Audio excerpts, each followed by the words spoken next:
Hi, I'm Dean Sage. And I'm Jack Hervin. And this is Show Me Your Deck, a podcast where we explore the intersections of oracles and chakras, using our original decks to create new insights. Episode 50. What a nice round number. It is a very nice round number. It's one past your cycle, so I don't know what that means. Start again? I guess it could. I mean, that's what happens with 10 and going back to 11. Yeah. Just add a little. Just 5 times over. Add a little more. A little extra flavor. Well, it was a good number. My week after episode 49 has been very fruitful, very creative, very productive. So yay. So 49 is good for me. 49 is good. 50 is going to be good too. 50 is going to be great. We're both you're approaching 50, right? Oh, look at you shady little bitch. I'm approaching it too. Honey, we're all approaching 50 until we get there. Yeah, I'm approaching it. I'll be 50 in, I guess, was it 9 or 10 months? Okay.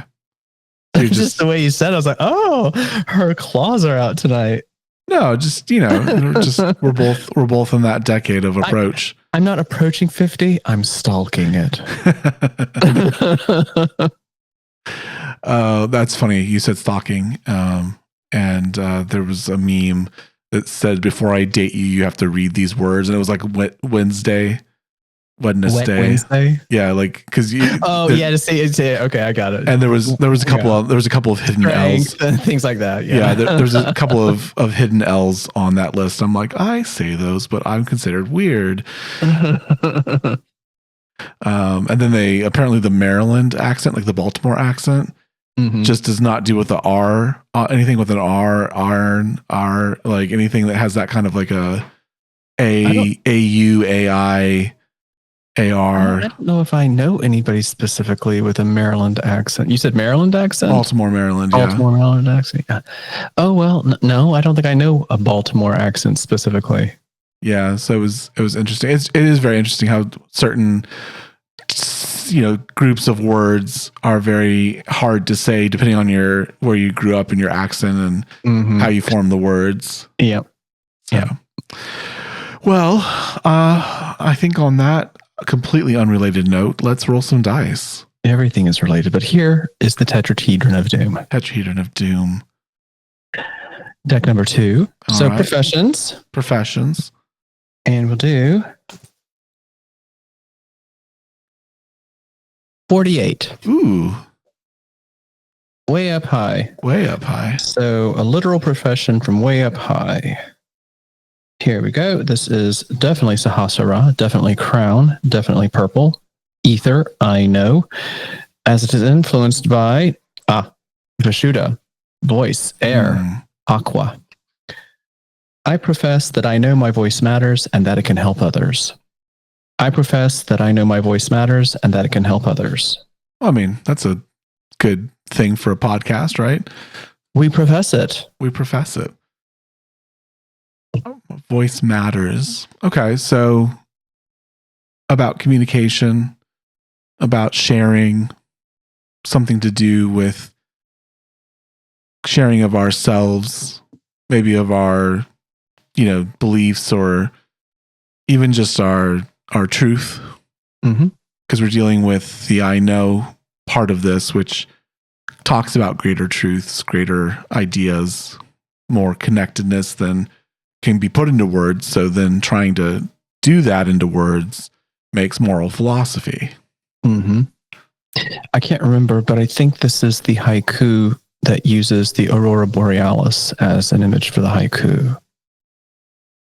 I don't remember, but I think that might be it.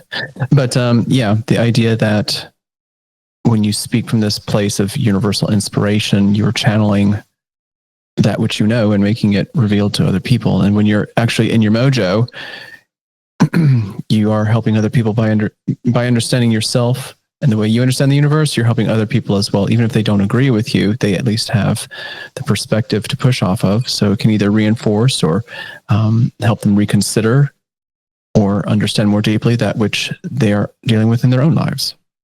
I like the Aurora. I can't talk. Speaking of not being able to pronounce words. Is this a Baltimore accent? This is a Baltimore, yeah. The Aurora Borealis. Aurora Borealis.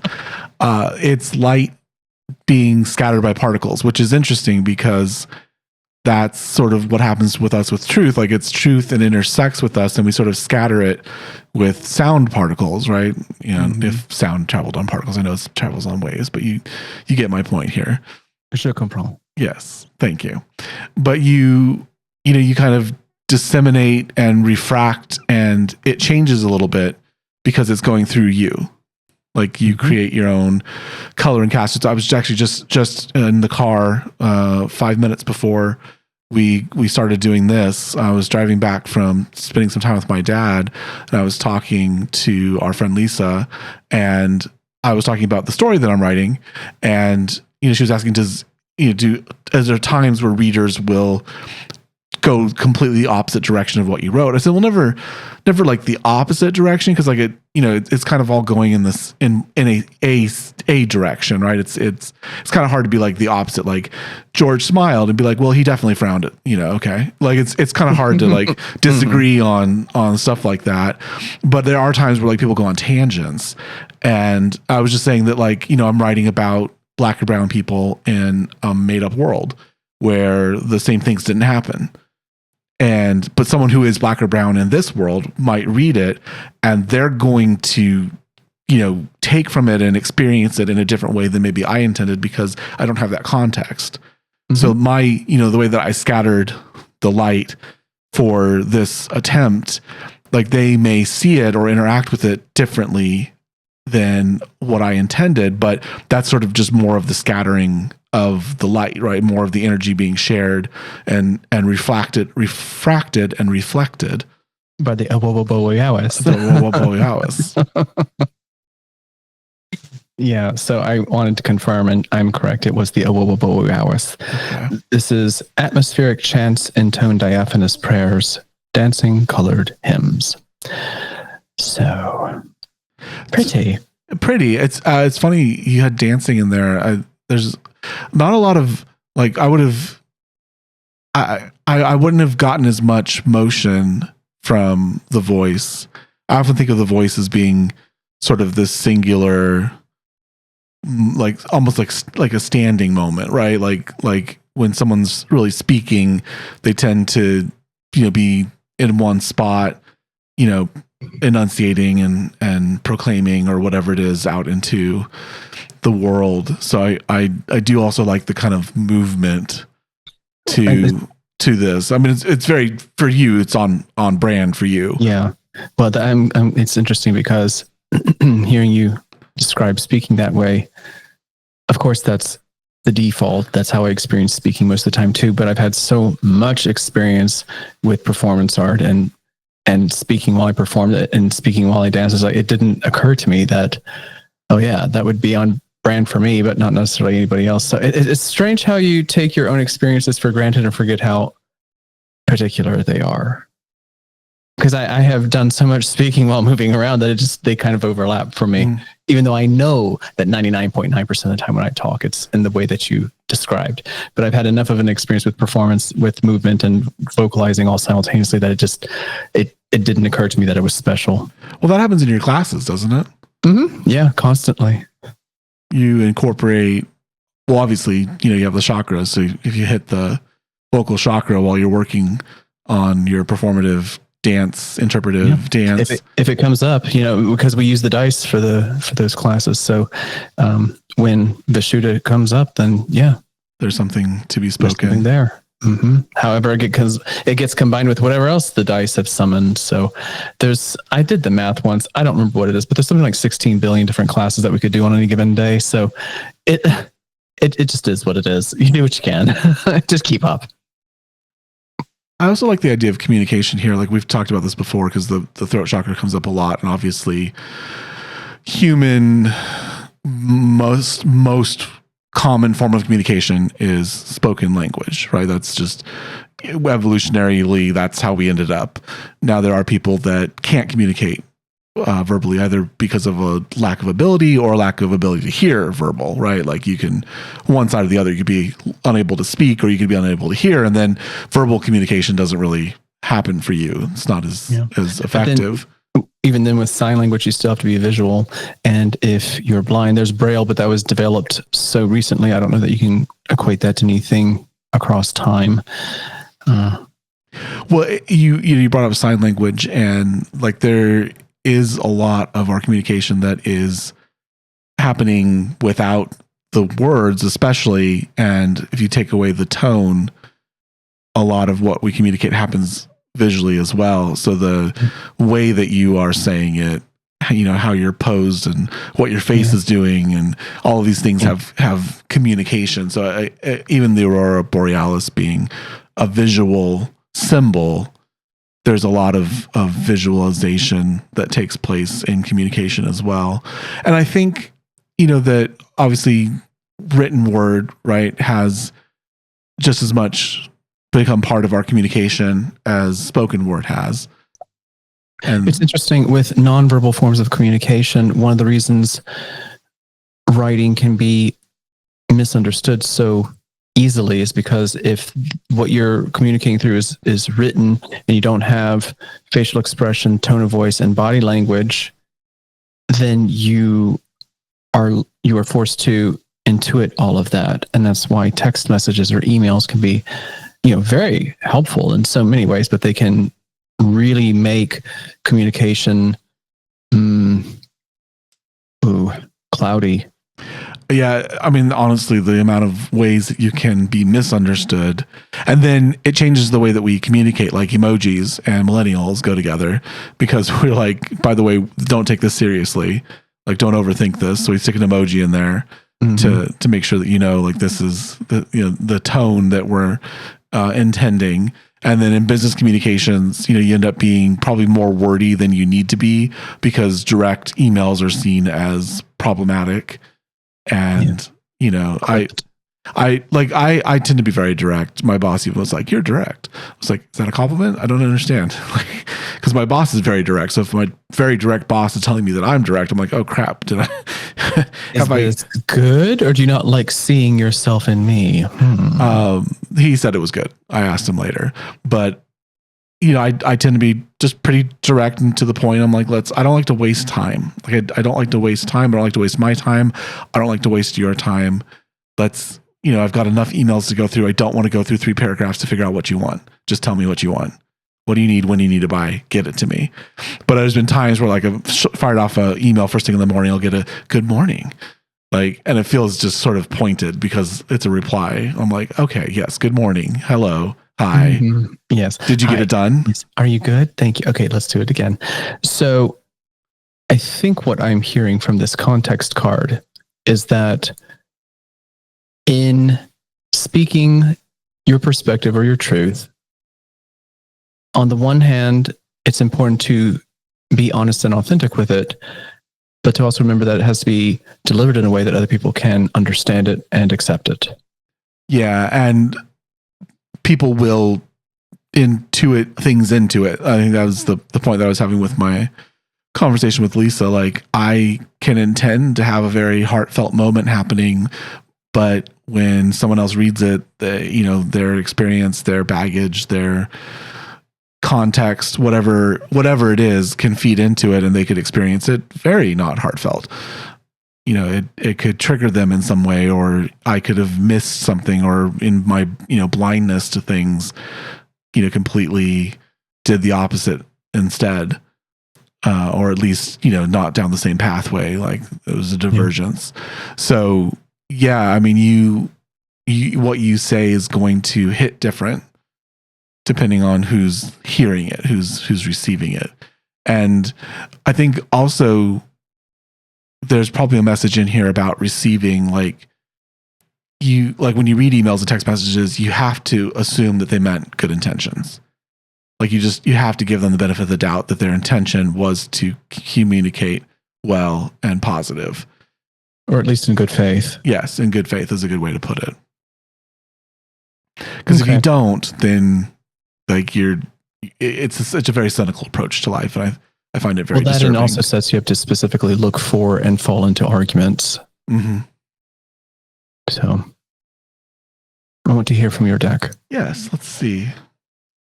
I had 2 major arcana cards come up when I was shuffling earlier, so maybe she's active tonight.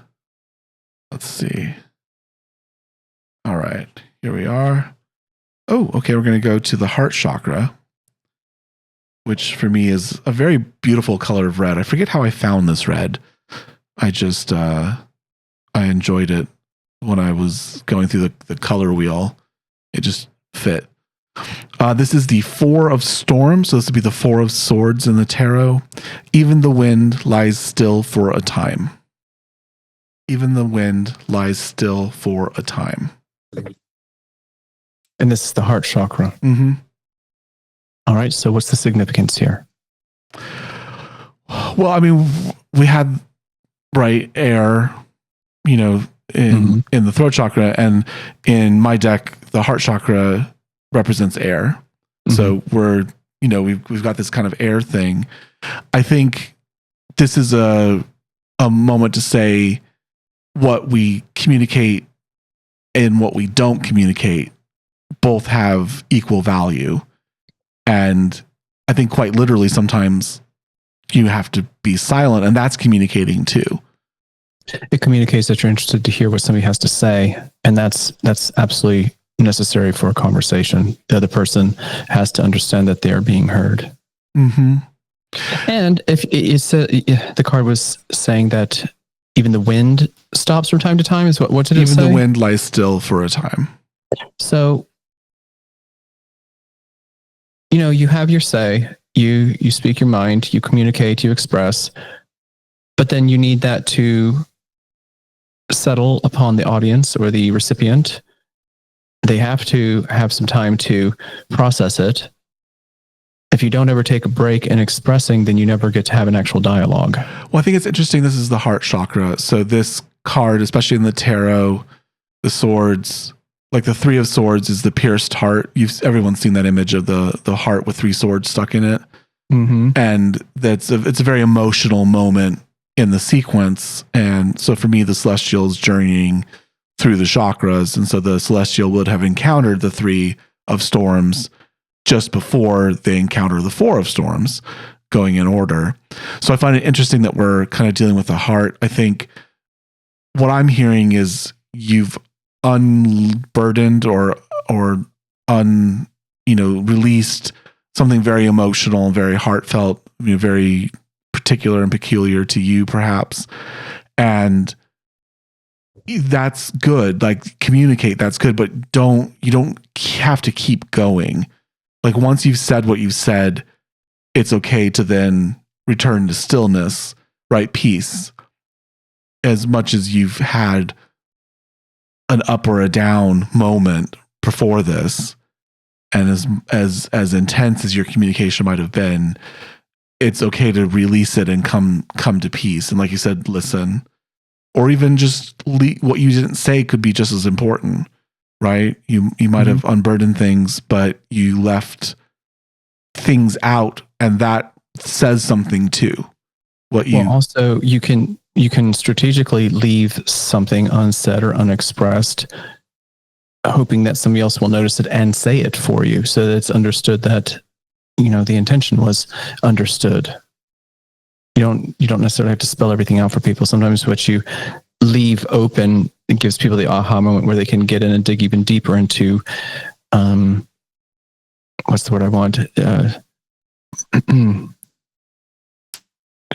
What's the word I want? They can dig in deeper and interact even more with your thoughts or your content, whatever it is. If you give them those toeholds that they can reach into themselves, then they can say what you left unsaid. It gives an opportunity for connection. Yeah, you're leaving. Like if we're talking about writing in particular, right? You don't put everything on the page so that they have the opportunity to breathe into the work and create more meaning in the spaces that you've that you've left, and you allow them to kind of pour in and fill in. There's you said communication, there's relationship there, there's mirroring, you know, there's so many affective things that can happen in that space. So much give and take that can happen in that space. It's also the space where when people pour themselves into that unfilled place in the work, whether it's a speech or a dance or a book or whatever, that's where they get to put their own color in. They get to put their own interpretation, their own spirit into whatever it is they're interacting with.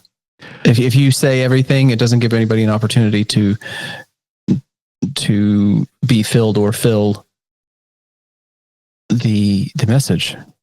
And sometimes you don't have to. I am reminded of some dances I've seen where there'll be a flurry of movement and then a pause and a retraction, and you know, and there's an ebb and flow to it, and where the dancer cuts off carries over, right? The movement carries onward, the energy carries onward, and so by stopping it creates a moment where that energy expands into the space.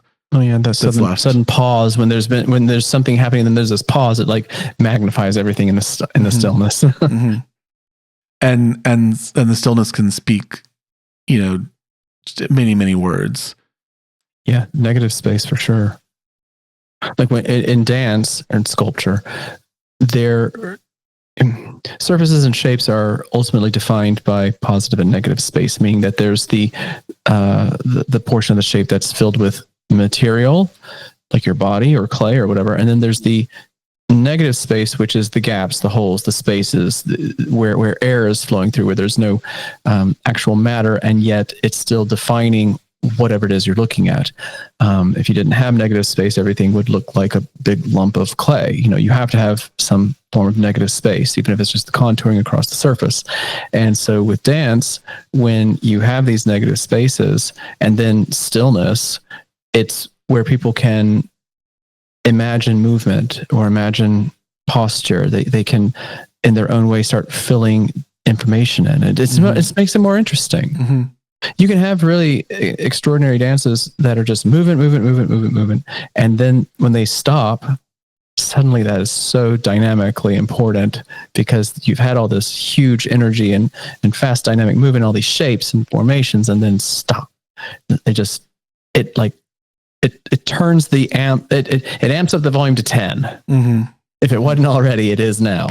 Well, I'm also like constructing meaning, like if what you're sharing, right? If what you're sharing is truth as you know it, as you understand it, you don't want to spell it all out because someone else has to take it in and understand it themselves. And so by leaving things out of that communication, you allow them to deal with it, to turn it over, to create meaning for themselves. Yeah. It gives them a toehold. If you say everything in your writing and every idea is already said, then what does anybody else need to do to digest your words? You've already said everything. You've already done all the work for the reader. Some of the best dialogue techniques, since we're speaking of writing, but some of the best dialogue techniques, especially for film, because that's all we have is dialogue, right? We have the visual image and then we have the dialogue. The dialogue is the only way we know what's going on with characters, even when it's unspoken, right? We've talked about that. But the best dialogue is when they don't say what they mean. They're saying something else, but you are able to take the meaning from what they're saying and not saying, and how they're not saying it, and how they respond when pressed by not going in the right direction, by doing a curveball here, like all of that. That's the best art, because it's not like made for kids movie, right? Like it's not like, and this character feels bad. Oh, look at him. He's so sad. Look, he's even turning blue. Even good kids media allows that space for something to be intuited between the moments, between the words. I mean, I'm looking back on it, and I have to take a big swing for Sesame Street. I loved Sesame Street growing up, and it gave you a lot of, like, they would give you a lot of context, but they would trust kids to like watch it and understand and intuit and empathize and fill in these blanks. And I love Sesame Street. Is it still good? I haven't watched it in so long. Is it still good? don't know. It's come off of public broadcasting. I think it's now. Did it go to HBO? Did it go to Discovery Warner? I can't remember. Muppets definitely did. Muppets is gone for some time, but I think Sesame Street came off public and is now with a company. I don't remember which company. Well, it was a good example of children's media that did a good job of letting people fill in those unspoken blanks or intuit what's being said versus what's meant. Because even Oscar the Grouch would say stuff that he didn't mean. He would be acting grouchy, and you knew he was not being mean. Or he would act like he didn't care about something, and then it was very clear that he cared about something. Yeah, there's power in what's not said. There's power in allowing people to interact with that. You called it toehold, but interact with that space and create for themselves a meaning. So what it looks like right now is a reminder to speak authentically, but to also take breath and let other people understand and interact. So you've had your say. Now let people interact with whatever's been said or expressed. Whatever. And that's very true of a book, because once you're done writing it, you're done, and then it's out there, and it's up to the readers to experience it. And it's critical theories for literary like criticism. There's the death of the author, where it doesn't matter what the author intended. No, it only matters how it's received. I can say that. You can say that for any artist, really. Well, then there's authorial intent, where you try to take what the author's intent was and use that. And it's just interesting. It's very interesting, because I think it's a combination of both. Like, there's definitely times where what the author's intending, and this is where like fan fiction comes in. What the author was intending, and you're choosing to ignore that and go in your own direction. That's fine. That's totally fine. I think in the context of this, like you can't just do death of the author and be like, well, this is what I heard. That's not being authentic. That's not good faith. Yeah, that's not good faith. But at the same time, like it is important how you perceive it as well. Like that there is importance to how it's received, even when not intended that way. Well, but that's different. If somebody receives something authentically, that's not the same as purposefully not knowing what was meant. If my life experience shows me this interpretation, and I'm being earnest in saying this is how I experienced it, that's different than me being a fangirl and just refusing to hear any criticism and making it mean something that it didn't mean. This is the undercurrent of homosexuality in a lot of media, where such things were banned. And this is the queer coding of villains. Yeah. Like they're still doing it in the 90s. I mean, come on. It's in there. 90s villains. There's a reason why Disney gays are going to flock to Villain Land, or whatever they're calling it. Those are people. Yes. Jafar was pretty fabulous. You have to admit. Phenomenal cosmic powers, itty bitty living space. No, I mean, they're like and the Disney princes too. Are they there with the villains? I'll definitely go if that's the case. I don't know. If the princes and the villains finally hook up, it'll be just like, this is great. Finally. I'm just thinking of Maleficent. Maleficent should have kidnapped Philip. Maleficent, I love her so much. She's my hero. I guess she kind of did. Her purpose was to keep him enchained in the dungeon for 100 years until he was too old. Did you see Philip? I'd chain him up in the dungeon. I'm just saying, how you doing? So, yeah, there's saying too. I'm sorry, I'll let you speak. No, that's fine. That's fine. We could go on and on about this, but no, queer coding, and there are things that are intentionally put in to be discovered, to be digested and to be uncovered, and it's subtext and things. And sometimes that's really good, right? Like in an era where we couldn't have gay characters, putting them, the subtext in was important for representation. And so that queer people could be like, oh, I see. I know what's happening here. Well, a lot of times and that's not just in Disney, but that's in so many stories, the villains are the most interesting characters in the story. Mm-hmm. I mean, they are what give the story a reason to even happen. Yeah, like Hercules. I like Hercules, but Hercules is a himbo. And I never saw that Disney movie. I never did. Oh my goodness. James Woods. Do I need to watch it? James Woods is Hades. Oh. James Woods is Hades. I just heard such mixed things about it, but okay. I can check that out. And it has gospel music. That might be why I didn't go. I was like, really? Greek mythology and that was, I think I'm remembering this now. I thought like it was just such a jarring. When did that one come out? Oh, 90s, I think. Yeah, I think it came out when I was a teenager. So sometime in the 90s. There was a lot of stuff I just refused to experience while I was in graduate school, because for those years in graduate school, they had me so hypersensitive about appropriation that there was just stuff I'm not going to experience. This is appropriation. It's like everything is appropriation, but when you're in it trying to get a degree, you just have to agree with what they're telling you, and everything was appropriation. I just wouldn't. I can't consume this. I'm feeding the beast. So it might have been out during that era. Yeah. I'll go watch it now that I'm out of UCLA. I could get canceled talking about appropriation. I think we've absolutely eliminated cultural sharing because we're trying to performatively be inclusive. Well, I mean, if you really want to get rid of all the appropriation, you're going to have to reinvent pop music. Things happened. There was stealing, and there was sharing, and there was inspiration.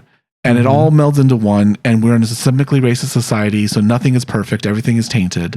Everything is. But if you want to be a purist and avoid all appropriation, then you really are going to have to just abandon everything about popular music. If you are taking a black writer's music, performing it with a white pop star, and taking all the money, you are appropriating. Mm-hmm. If you are Elvis in your bedroom making music that is inspired by creators who are not of your color or creed. K-pop is a great example. It takes from everything, and it rivals what Michael Jackson put together at times, with just amazing things mashed together that you'd be like, where did you think? Like, where did you think of this? This is like they had a marching band in a Blackpink song. And really? Like an HBCU marching band? Almost, yeah. Wow. Okay. Yeah. Did they get called out for that? No, I mean that's the thing. There's a melting culture. Yeah. They were there. Speaking of discovering sounds and like, where did that even come from? Do you know the song "Don't Stop Till You Get Enough" by Michael Jackson? Yes. Since you just brought up Michael Jackson, you know how there's that tinking, ting, ting, ting, ting, ting, ting, ting in the background. Yes. Do you know what that is? No. I just found out yesterday that is Sheila E., Prince's ex-girlfriend. Quincy Jones called her and said, "Michael's making this sound with his voice. I don't know what the sound is. Can you come in here and help me figure out what the sound is?" And she had these glass bottles, and she tuned them to the song by putting more or less water in them until they were in tune with the song. And she took these little metal, I guess like forks or something, and it's just like ting, ting, ting, ting, ting. It's just her clicking on a glass water bottle with a fork. It's like, it's like, it doesn't sound like it'd just be a water bottle with a fork, but that's what it was. That's amazing. Yeah, some of the most creative stuff. But I mean, kind of getting back to our point. We have no point. Welcome. There is coded things, and speaking of appropriation, there are shared cultural moments that cross boundaries, that cross cultures, and that's important too. And understanding that your culture shapes your message, And people from other cultures are going to hear it differently. And plus your culture affects how you receive messages as well. Mm-hmm. So I think we need another card before we get too canceled. Oh, wait. Yeah, well, we have to be heard before we're canceled, so it's fine. We can say whatever we want. You people are 10 years late. We already said this. Bye. Okay, let's see. Deck number 3, the pretty deck. Ooh, the pretty deck. The intersections deck, where the only information is the nature of the intersection itself. Where's the big die? Hold on. Where did it roll away? Okay, here we go. I found it. So deck number 3, card number. Where are you going, baby? Where are you going? What are you doing? Well, it's been a little while, but here's an old familiar. Number 7. So this is the end of Muladara, Earth, red, I am, and how it is influenced by crown, purple, ether, I know. So how I am is influenced by I know. The very lowest chakra intersecting with the very highest chakra. Earth with spirit. So red and purple. So when this has come up in the past, the image connected to it is the obelisk. Mm-hmm. So we were just talking about the way in which we project information and the way in which we receive it. And I think that dynamic is expressed very well here, because this card is a reminder that not only are you the source of the message, you are also the source of the inspiration in the first place. So bearing in mind that you are simultaneously physical and simultaneously not physical, how does that influence the way in which you share your thoughts and then take time to allow others to process them? I'm thinking, as I ramble, that this is a reminder to be confident in what you have shared.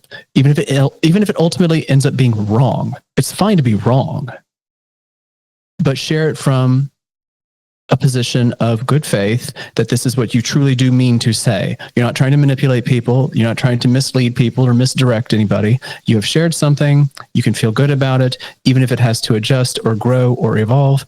You shared it from a place that was expressing who you are and who you want to be as a person. Mm.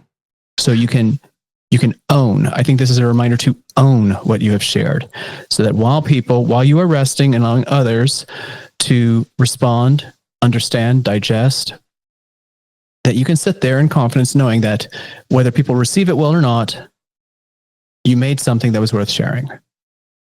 I'm reminded of the wave particle duality of light, where light is both energy and, I won't say physical because the physicist will jump down my throat, but it behaves like a particle. It behaves like a wave.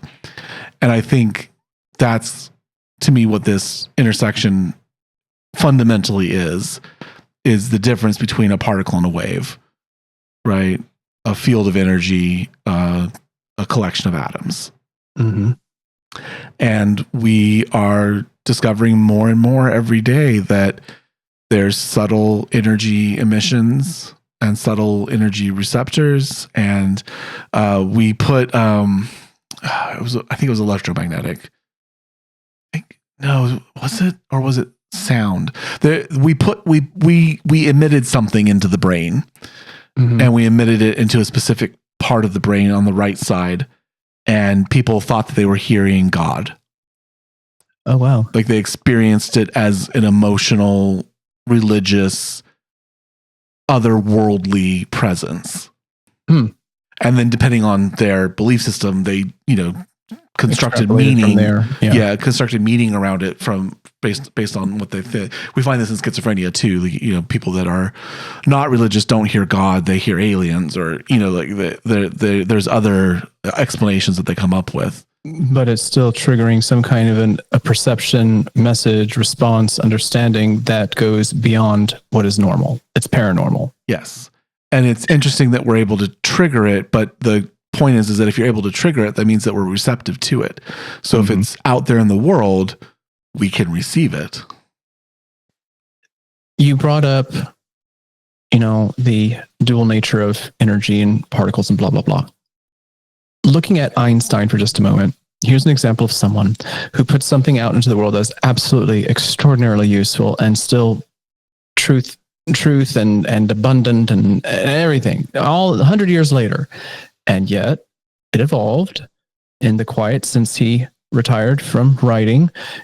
People have expanded upon his ideas and adjusted them, and in some ways having to, I think in some cases, rewrite them. But I know at one point he actually tried to contradict his own findings and ended up being wrong. So that was an example, I think, in retrospect, of somebody not just being quiet and letting other people, process. And then you come out and you then mess up your own discovery. Well, I think you're talking about the time where he said God doesn't play dice with the universe. Is that what you're thinking of?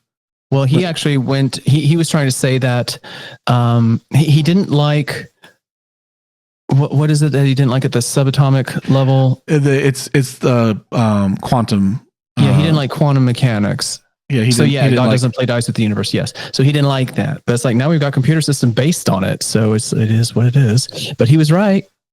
He was right when he first spoke. He was right.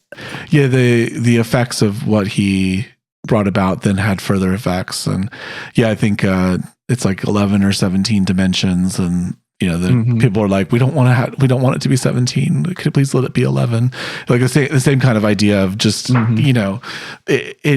it doesn't make sense, but it makes sense, and we're in this weird position where we can kind of describe it, and it makes like the math is mathing. So it's like, it probably is that way, but then we're like, we have no way of visualizing this. Well, but now they're using all of the stuff that grew out of his findings they're getting closer to, positing, if not more proving, but at least positing that we live inside a black hole. It's like, and we couldn't know any of that without Einstein. Mm-hmm. I had a student, we were reading the history of everything, a brief history of time. Wait, brief history of time. That's Hawking's book, right? Brief history. We were reading the updated brief history of time. Okay. Which came out in the early 2000s. And I had a student that posited that when a black hole forms, a universe forms inside of it. Mm-hmm. I was like, okay. And then now every time that comes up of the news, I'm like, yep, that was a little genius. I knew a little genius. Look at that. Yeah. It's really awesome how, whether it's Einstein or anybody else, when you come upon an idea and have something that you need to share, even when other people tell you that you're crazy, if you just know on some level that it's what needs to be shared, you still do it. Mm-hmm. Wasn't he like working in the back office of a post office or something? He worked as a postal clerk when he was in the early days of his mathematical and physical careers. Yeah. So, I mean, a lot of people were trying to like poo-poo his ideas because he was just some guy in a post office, but it's like, but he knew that he had something that needed to be shared. Well, I mean, it all came down to thinking differently. I was watching Real Genius with my dad today, one of our favorite movies to watch together, because we both kind of relate to it. We were both smart kids. And what is it about? I don't know it. It's about a 15-year-old who gets accepted to like Caltech. Because he's a boy genius. And it's a contrast between him and a senior who was also a boy genius. The senior is Val Kilmer, in a very, very comedic role for him. Like he was brilliant at it. But it's this contrast between what you think you need to be when you're smart versus what you discover, like how the world really works.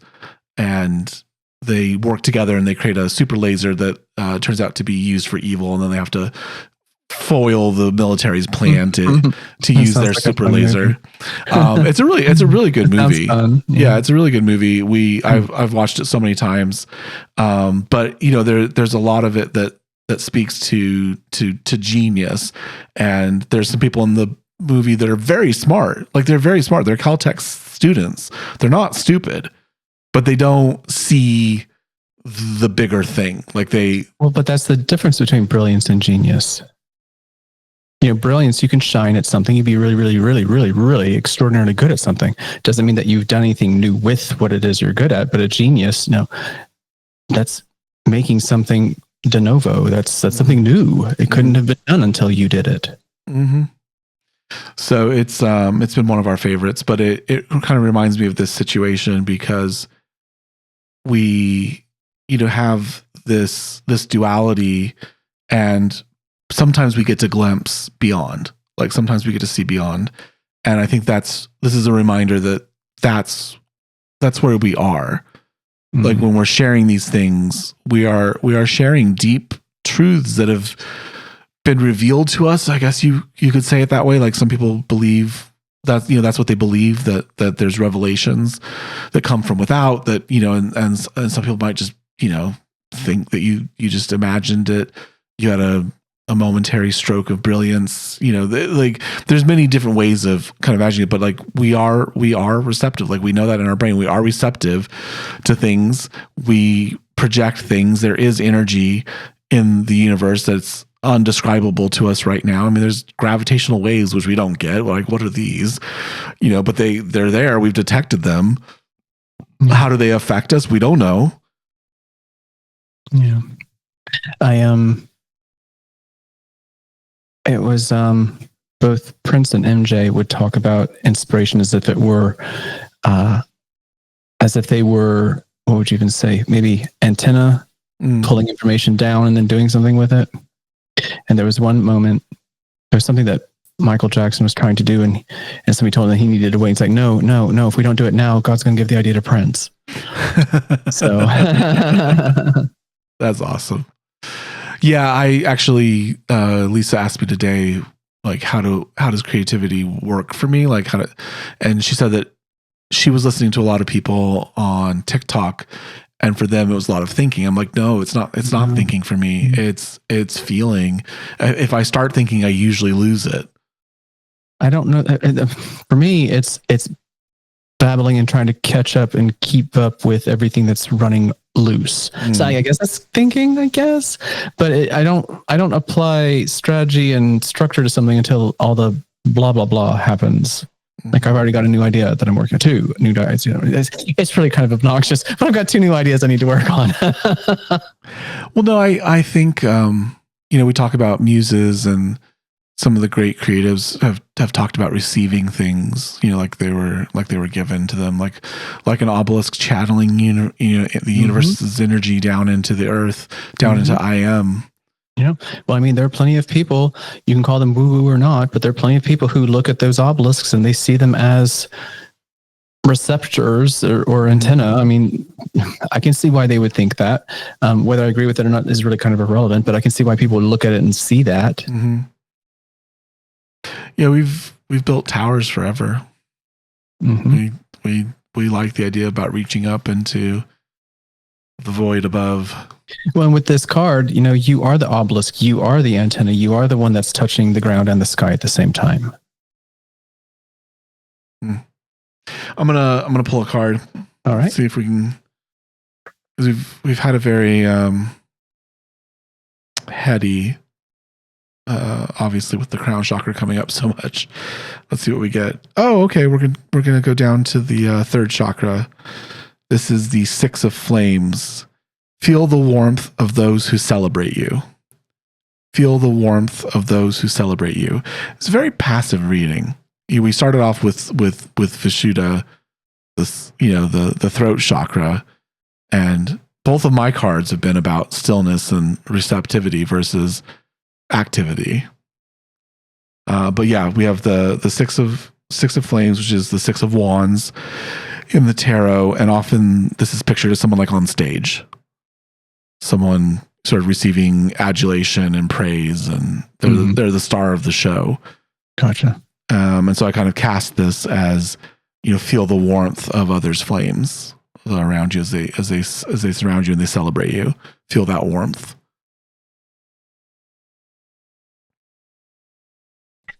So within the context of this reading, I would say that's a reminder to allow people to affirm you. I can't speak for everybody else, but I sometimes have trouble with accepting affirmation. If you've done or said something, expressed something, shared something that makes other people excited, let them share that. Let them give you some energy back. Now, if you're Justin Bieber and you can't even walk down the sidewalk without people like trying to give you adulation, that's different. I'm not talking about that. That's unbalanced and unhealthy. I'm talking about you have shared something with people and now they want to tell you the way in which what you have shared has made their lives better. Enjoy that, because it won't happen all the time. It won't happen when it's convenient necessarily. So when it's there, soak it up. Well, I also think that like this speaks to, you don't have to feel the warmth of those who don't celebrate you. Like no, you need to pay attention to the positive things. You need to pay attention to the flames that are bringing you warmth and light and not always the ones that are burning you down. yes. Not the torches and pitchforks that have come for you. You just can't pay attention to that, especially in the world of today, especially with. Well, you can definitely be aware of it and handle it, but try not to. Don't make the mistake that I did, where you get obsessed with it and it's all that you live for, and it becomes a source of fear. You have to be careful of that.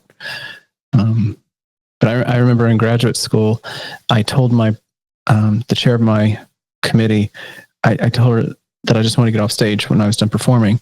And she had a real problem with that. She's like, but you're a beautiful performer. It is very ungracious of you to leave and not let the audience give you what you gave them. I was like, oh, I don't want to be ungracious. I was afraid that it would look arrogant or greedy to be on stage, because it's a one-man show. It's like, I don't know how I feel about this. It's like all these people are just like throwing all this at me. And it's like, I feel like I should just leave so that people don't think I'm like trying to milk them for attention. She's like, that is absolutely not the case. When you have shared something that's so profound with people and they want to, and they are overwhelmed with the need to share something back with you, and you don't take it and you don't receive it, then you're cutting off the communication. When you said applause, I thought of how sometimes at the end of a movie, people applaud. Mm-hmm. And that doesn't happen all the time, and it doesn't happen in every theater. But if you have a movie, if you've written a movie where an audience did that, like that's what this card's talking about. Yeah. This card's not saying there were 50,000 theaters that didn't applaud and there was 12 that did. 12 theaters applauded. Theaters applauded. I can count on two hands the number of times I've been in a cinema and the audience applauded afterward. But I have seen it. And there were a couple of times when I was like, oh, whatever. But then all the other times I was like, yes, I agree 100%.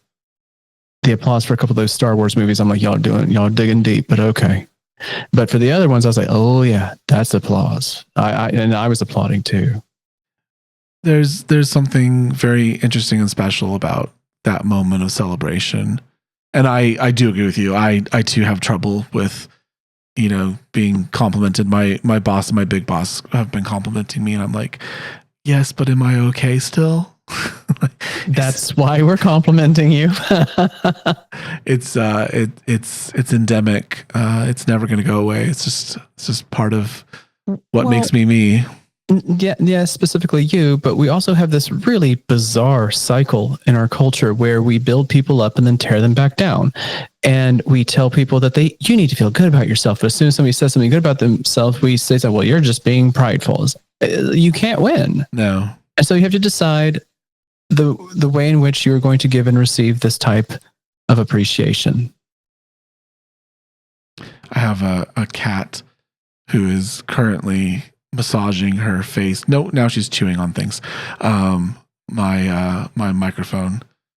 I don't know if she's coming up on your video feed or not. Oh yes, I see her. She looks so much like my kitty. It's crazy. I thought she was going to try to jump on my arms. No, stop. No, okay, you're going to have to get off the desk now. Kitten magic is abounding. Well, I think she's here. Oh, she took a card. Oh, goodbye. So we take it all back. The Six of Flames is gone forever. I think it's just a nice little way to remind you that you don't lean too heavily into the applause. Sure. Don't let it go to your head, because there will be a cat who jumps on the table and takes attention. That is specifically my concern when I told my chair that I didn't want to be on stage at all at the end of the show. That I just wanted the lights to go black and I was just going to leave. And she's like, that is absolutely not okay. So there's a difference between leaning into it too much and just retreating from it altogether. Yes. There's a proper balance, and that's flames in general. Like that's why I picked them the way that I picked them. Like obviously fire and the third chakra go together. That's the element, but there's many kinds of fire, as you know, you've proven with your cards. There's many different types of fire. Not only that, but fire is so interesting anyway. Like if we're talking about torches or campfires or even a fireplace, it's so weird because the safe zone is so narrow. You get too close and you'll start to feel like you're burning, and you get too far and then you can't feel anything at all. It's like it's definitely a Goldilocks zone. It's like, okay, this is the habitable zone. Yes. And everything over there, you might as well not have a fire at all. Anything over here, you're just, we're just like burning witches at the stake or something. It's like you have to find that really narrow place where the light and heat are in equal balance to what you can tolerate. Yes. And that's the important part of it is celebration is good. Enjoyment is good, but you can also get burned by too much, right? And you can freeze to death with too little. Well, it's odd because you can freeze to death within sight of the fire. Yes. So I think we need a conclusion to this. Do you want one of mine or one of yours? One of yours, please. All right. The Tetrahedron of Doom is demanding a sassy card. Deck number 1. Projections. And we're going to end with card number 30. Okay.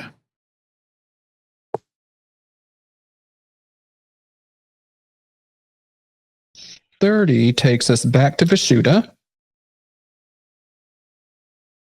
And this is going to be Vishuda, air, aqua, I say, and how it is impacted by ajna, water, blue, third eye, I see. So the way you express yourself and how it's impacted by the way you perceive the world and the information you know and the way that you learn. Okay? A little scandal is essential. Read a provocative book. Debate yourself aloud. Now discuss it with others. A little scandal is essential. Read a provocative book. Debate yourself aloud. Now discuss it with others. Fitting. Because we've had a lot of stillness and silence and contemplation and exchange of energy and a lot of the things that happen in the middle of what is said and unsaid. And now here we have a call to specifically go out and say to yourself and then to others. Yeah, and before you go say to others, debate it with yourself first to make sure that you understand what you're saying, if it even makes sense. And let it have some bite. Not everything has to be so polite. Not everything has to be so tepid. Say something that's worth talking about and discussing. I mean, it a little bit of, little picante up on there. And don't you dare put any mayonnaise in that potato salad. No, it needs to be mustard. Thank you. So do something with some flavor on it. The child has returned. I see the periscope, the hairy periscope, the hairy scope. The hairy periscope. The hairy scope.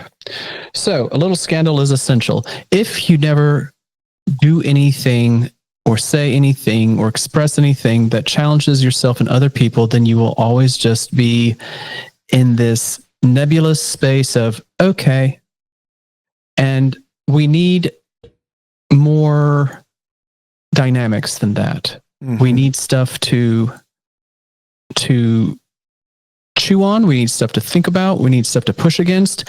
It's almost as if, in my opinion, that these types of thoughts are like working out. Just like what exercise does for your muscles, your connective tissues, and your bones.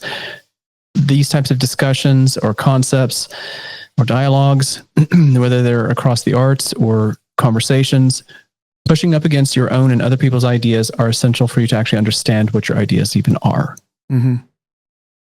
Yeah. Yeah.